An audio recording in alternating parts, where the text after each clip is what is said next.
Bonjour à tous. La journée qui a tué Zelensky. Il pensait ramasser le pactole. Il ressort de cette journée catastrophée. Et je vais vous dire, c'est pas une mauvaise nouvelle pour la paix.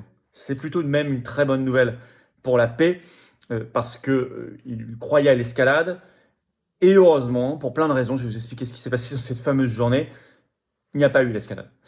Et je vous l'avais dit dans les vidéos précédentes, j'avais dit, Zelensky se rend, Zelensky c'est la catastrophe, Zelensky très affaibli, situation militaire perdante en Ukraine, tout est confirmé, malgré le fait que le Parlement européen a voulu mettre de l'huile sur le feu il y a quelques jours, sur la von der Leyen, heureusement. Nous ne sommes pas là, nous n'en sommes pas là, nous n'en sommes pas là. On va voir tout cela dans cette vidéo, il repart bredouille, des faiblesses, des révélations sont faites sur lui, et nous arrivons à une situation où euh, eh bien, euh, il faut faire attention. Parce que Zelensky peut être prêt à tout. Notamment parce que l'actualité au Moyen-Orient lui a éclipsé la vedette. Il peut être prêt à tout et vous allez voir, il a fait une déclaration surprenante à la tribune de l'Assemblée Générale de l'ONU en ce sens, qui laisse penser à une possible opération sous faux drapeau. Je vous explique tout dans cette vidéo importante, concrète. Merci de la relayer si vous êtes d'accord. Pour cela, de vous abonner à cette chaîne YouTube par un petit clic gratuit sur s'abonner en dessous. Plus vous êtes abonné à la chaîne, je le rappelle, ou réabonné, plus les vidéos sont recommandées automatiquement par YouTube, plus elle touche des personnes qui nous découvrent et on crée de nouveaux résistants et des combattants de la paix, notamment, et de la France libre. Donc merci à vous pour ce petit clic sur s'abonner. J'ai annoncé qu'il y avait un Discord non officiel des Patriotes lancé par des jeunes militants. Dans mon direct, c'est un gros succès. On m'a demandé où était le lien. Alors je le mets sous la vidéo en description. Il y a le lien vers le Discord non officiel des Patriotes, qui j'imagine sera de grande tenue, de grande qualité, de grand intérêt. Et puis vous savez, le samedi 5 octobre à 15h, je suis en Moselle à Marly. Grosse réunion publique, entrée gratuite, ouverte à tous, adhérents comme non-adhérents. Il y aura en plus des dialogues, des tables rondes. Ça va être un grand moment. Inscription pour la Moselle sous la vidéo en description dès maintenant. Il y a un lien, pensez à vous inscrire. Parce qu'il n'y a plus beaucoup de place et c'est ouvert à tous et c'est gratuit, mais il faut s'inscrire. Voilà. Je vous attends, patriotes. Vous êtes vous aussi des combattants de la paix, de la France libre, de la liberté. Je vous attends. Alors, il faut adhérer, réadhérer ou faire un don au mouvement dès maintenant. Don au mouvement très utile, puisque je rappelle que nous n'avons pas aux patriotes un seul centime d'aide publique, ni d'aide des banques, rien de rien de rien. Indépendance totale.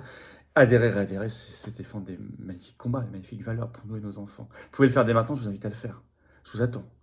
Voilà un mouvement de résistance authentique qui agit concrètement et qui veut le rassemblement et qui le fait.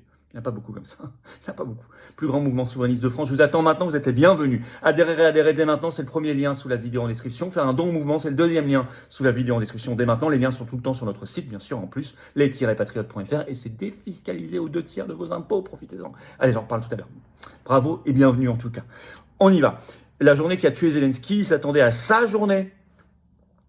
Alors en plus, il était revigoré par les décisions folles de l'Union européenne. J'ai fait une vidéo récemment. Et c'est tout l'inverse. Révélation, catastrophe, il repart bredouille, même si il peut devenir dangereux, on va y revenir. Alors, il part bredouille.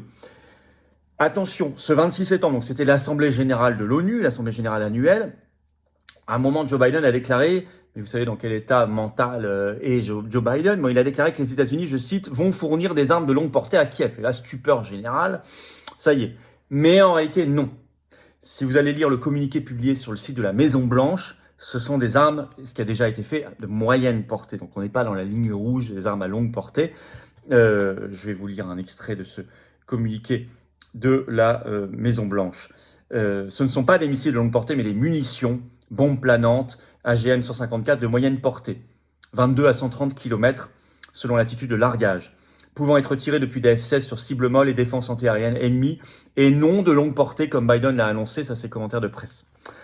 Alors, en fait, Zelensky, donc il était très déçu parce qu'il était là pour ça. Et il est parti bredouille. Il a réalisé que l'avertissement de Vladimir Poutine fonctionnait, puisque Poutine, juste avant, a annoncé une révision de la doctrine nucléaire russe. Il l'a annoncé ce 25 septembre, à l'occasion d'une réunion du Conseil de sécurité de la Fédération de Russie. Le Monde, le 27 septembre, s'en est fait le porte-voix. Et c'est cette fois, Poutine, écrit Le Monde, a souhaité qu'une agression contre la Russie par un État non nucléaire, mais avec la participation ou le soutien d'un État nucléaire, donc par exemple l'Ukraine, avec la participation ou le soutien des États-Unis, de la France ou du Royaume-Uni, État nucléaire, soit considérée comme une attaque conjointe contre la Fédération de Russie. Ça, c'est une nouvelle doctrine.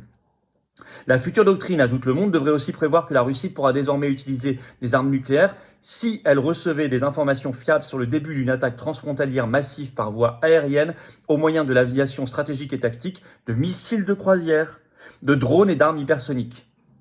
Et ça, c'est en lien avec le possible envoi de missiles longue portée. Donc ça a été efficace, et ça, Zelensky l'a appris à ses dépens.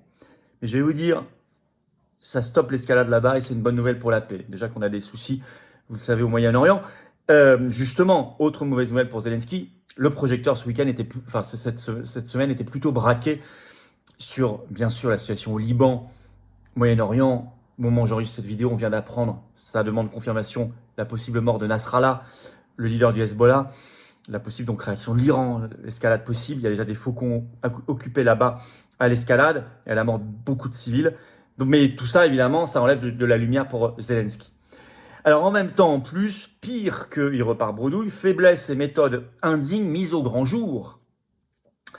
D'abord, il a fait une grosse erreur diplomatique, grosse bourde par rapport à Donald Trump, possible président dans 40 jours, à 40 jours de l'élection présidentielle américaine, qui peut lui coûter cher. Il est embourbé aujourd'hui dans une polémique avec la moitié des États-Unis, c'est-à-dire celle qui vote Trump. L'Express en parle ce 26 septembre, le titre « Propos de Zelensky sur Donald Trump, une bourde diplomatique qui pourrait coûter cher à l'Ukraine ».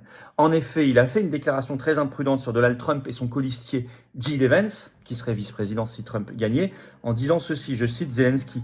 « Trump ne sait pas vraiment comment mettre fin à la guerre, même s'il pense le savoir. Dans ce genre de guerre, plus on y regarde de près, moins on comprend. J'ai vu de nombreux dirigeants convaincus de savoir comment y mettre fin demain, et en s'y plongeant, ils se sont rendus compte que ce n'était pas si simple. » Et puis sur J.D. Vance, il est trop radical. Avant de descendre en flammes son projet pour ramener la paix en Ukraine, il a ajouté « Je ne prends pas au sérieux les propos de Vance ». Alors ça n'a pas plu évidemment au clan Trump et à la moitié des États-Unis. Vous avez une réponse immédiate sur son compte X d'un fils de Donald Trump Jr., qui le descend en flammes, et également de Mike Johnson, le président trumpiste de la Chambre des représentants, donc une des deux branches du Congrès américain, ça n'est pas rien, qui ont réagi officiellement, je vais vous citer. La riposte n'a pas tardé. Alors comme ça, un dirigeant étranger qui a reçu des milliards de dollars des contribuables américains vient dans notre pays et a le culot d'attaquer les candidats républicains à la présidence, et il le fait juste après qu'un fanatique pro-ukrainien a tenté d'assassiner mon père, c'était le 15 septembre, honteux, a publié sur X dans la foulée l'un des fils de Trump.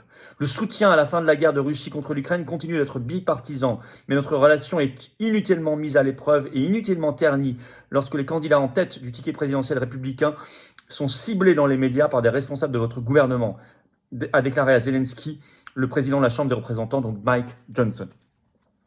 L'Express ajoute dans son article « Autant de crispations, je cite, dont les Trumpistes pourraient se souvenir après le 5 novembre, date de l'élection présidentielle américaine. » Alors, Zelensky a rencontré Trump à la Trump Tower ce 27 septembre, mais en fait, vous avez vu la conférence de presse en sortant, Trump était devant, Zelensky derrière, et le visage effaré de Zelensky quand Trump déclare ceci devant toutes les caméras, je cite, « J'ai de très bonnes relations avec Zelensky, avec lui, il le montre, mais j'ai aussi de très bonnes relations avec Vladimir Poutine. » Là, il faut dire que, allez voir la vidéo, je l'ai partagée sur mon compte X notamment, F-Filippo comme Instagram, hein, c'est le même arrobase. Il fait une tête, bon. Alors, au même moment sortent des enquêtes très gênantes pour Zelensky, notamment sur les méthodes de recrutement des soldats en Ukraine. J'ai envie de dire enfin, parce que nous, ça fait des mois qu'on diffuse les vidéos, c'est très violent, ils sont arrachés dans la rue, mis dans des bus, emmenés vers la guerre, du bétail humain. Le Monde, enfin, sort une enquête ce 27 septembre, le titre « En Ukraine, des méthodes de mobilisation de plus en plus contestées ». Très choquante, lisez le chapeau du Monde qui dit tout, le chapeau de l'article. Depuis que l'âge légal pour être mobilisé est passé de 27 à 25 ans, le rythme de recrutement s'est accéléré. Mais de nombreuses critiques, écrit Le Monde, se font entendre quant à la violence des recruteurs, à l'inégalité sociale dans le choix des mobilisés ou au manque de qualité de l'entraînement des nouveaux soldats. On les envoie à l'abattoir. Alors, il parle dans l'article du fait qu'ils sont attrapés dans la rue, je cite, que pour les plus riches, il y a des pots de vin qui sont versés pour y échapper. Et c'est le phénomène qu'ils appellent en Ukraine de bussification. Vous êtes jeté dans un bus. On vous jette dans un bus littéralement, on vous arrache à votre famille dans la rue. Hop, vous êtes envoyé au front pour mourir parce que la guerre est alimentée par les armes de l'OTAN et l'argent de l'OTAN, notamment le nôtre, l'argent de la France. Bon.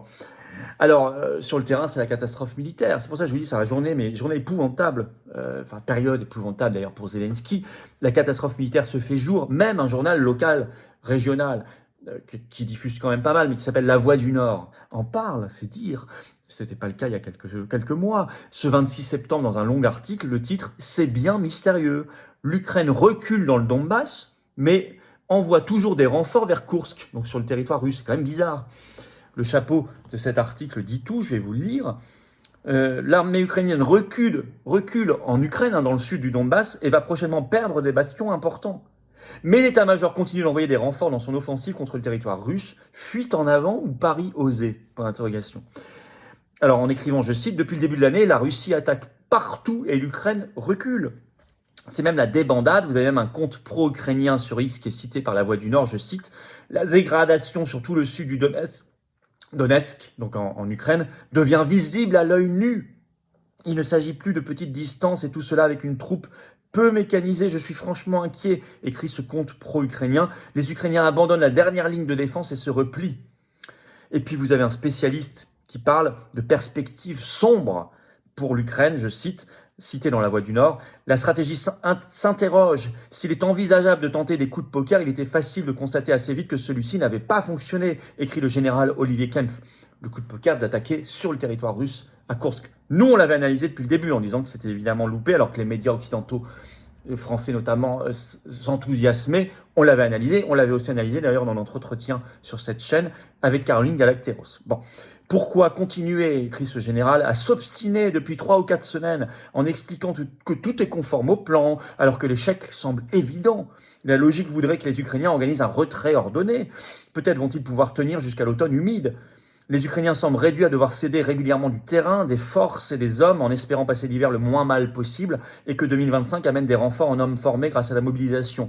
Les perspectives sont sombres, conclut ce général. C'est la débandade. Alors attention, parce que Zelensky à l'ONU a fait une déclaration inquiétante. Relayée notamment par France 24 dans un article ce 25 septembre, je cite, le titre « À l'ONU, Zelensky accuse la Russie de préparer des attaques sur des centrales nucléaires ». Il a dit ça à la tribune de l'Assemblée générale de l'ONU ce 25 septembre. Je vais le citer. Il dit devant l'ONU, il révèle, je cite, des informations alarmantes de ses services de renseignement selon lesquels Poutine semble dorénavant planifier des attaques sur nos installations nucléaires et leurs infrastructures. Alors, venant de la part de quelqu'un qui est très habitué aux opérations sous faux drapeau, puisque je vous rappelle qu'au début, ils ont fait croire que c'est les Russes qui avaient saboté les gazoducs Nord Stream, ou qui avaient fait tomber un missile sur le sol polonais, pays de l'OTAN, on savait ensuite que c'était un missile ukrainien, etc. Bon, grand spécialiste d'opérations sous faux drapeau, là c'est inquiétant. Va-t-il sciemment, volontairement attaquer les infrastructures nucléaires ukrainiennes pour faire porter le chapeau aux Russes et déclencher une guerre mondiale ? On en parlait d'ailleurs aussi dans notre entretien avec Caroline Galacteros l'autre jour. Alors c'est fini, je veux dire, c'est fini pour lui, pour ce régime. Journée cauchemardesque qui en a suivi d'autres, pour lui et pour les faucons. Il faut maintenant l'admettre, on avait raison depuis le début, et stopper ça avant la catastrophe et arrêter de tuer chaque jour inutilement des Ukrainiens, des gens, des Russes, pour rien.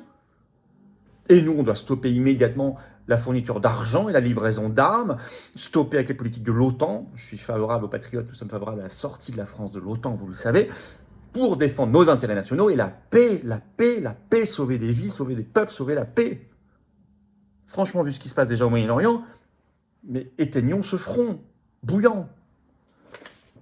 Merci de partager cette vidéo si vous partagez aussi ce désir de paix et de France libre. Pour ça, de vous abonner ou réabonner à cette chaîne. Vous abonner à la chaîne par un petit clic gratuit sur s'abonner en dessous. Vous trouverez le lien dans la description. Faire plein de choses, notamment le Discord non officiel des Patriotes lancé par des jeunes militants. On verra s'il vit bien, etc. Si c'est le cas, eh bien, je lui souhaite longue vie. Et on en fera la meilleure publicité et la meilleure efficacité pour tous, pour que ça diffuse nos idées et nos combats concrets. Justement, je suis samedi 5 octobre à 15h en Moselle à Marly, grosse réunion publique gratuite, ouverte à tous. Il y a un lien d'inscription sous la vidéo en description dès maintenant. Et évidemment, je vous attends, Patriotes, j'ai besoin de vous. On a tous besoin les uns des autres, ne restez pas seuls. Seuls, on fait rien. Tous ensemble, on fait tellement de choses. Pour la paix, pour nos enfants, nos petits-enfants, qu'on habite en métropole, outre-mer, à l'étranger, on est là partout, je vous attends. Vous pouvez adhérer, réadhérer par le premier lien sous la vidéo en description. Ce lien est également en commentaire épinglé, une petite fiche sur l'écran maintenant. Et dans quelques secondes, un lien sur l'écran, vous choisissez. Faire un don mouvement, c'est le deuxième lien sous la vidéo en description dès maintenant. Les liens sont tout le temps sur notre site par ailleurs, les-patriotes.fr. Essayez de défiscaliser aux 2 tiers de vos impôts, ça fait baisser vos impôts massivement. Profitez-en plutôt que de donner ça, gâcher ça dans le fisc de Macron qui va donner ça justement à Zelensky, à la guerre, à McKinsey, à Ursula, je ne sais quoi, ou à Brigitte. Bravo aux donateurs, aux réadhérents, bienvenue aux nouveaux adhérents patriotes et vive la France.